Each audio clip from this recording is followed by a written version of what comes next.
This house in Toronto is home to a secret so dark, it is still haunted to this day.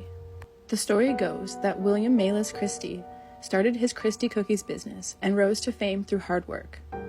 Robert Christie, his son, would inherit the business after William died. Robert also inherited this mansion built at the corner of Queen's Park Crescent. In 1910, he had the house completely rebuilt. After all this time, still not much is known about Robert. By most accounts, he was a devoted husband. He had 3 children of his own, but he also reportedly kept his lover in a secret apartment of his redesigned mansion.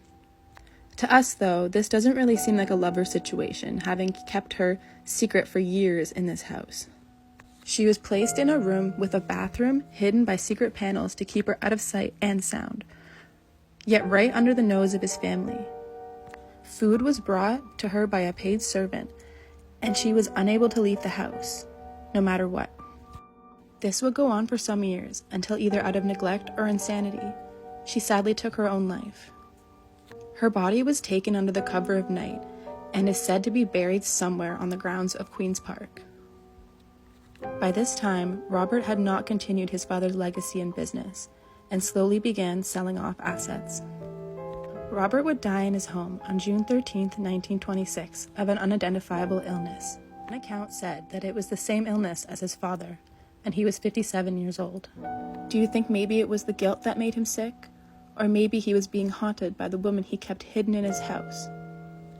After his death, the house was transformed into a female residence for the girls studying at St. Michael's.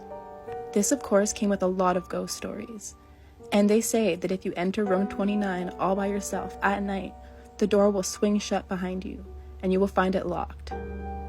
There will be nothing you can do to open it. And on the other side of the door, you will hear screams. You will be trapped all night, just like Robert Christie's mistress all those years ago. As the story goes.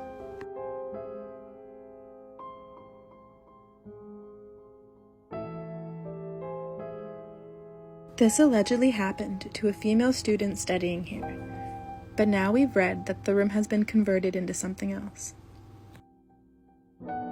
Some said that the room contained a foreboding presence. Perhaps it's her ghost, forcing other women to endure the same misery she felt when she was trapped.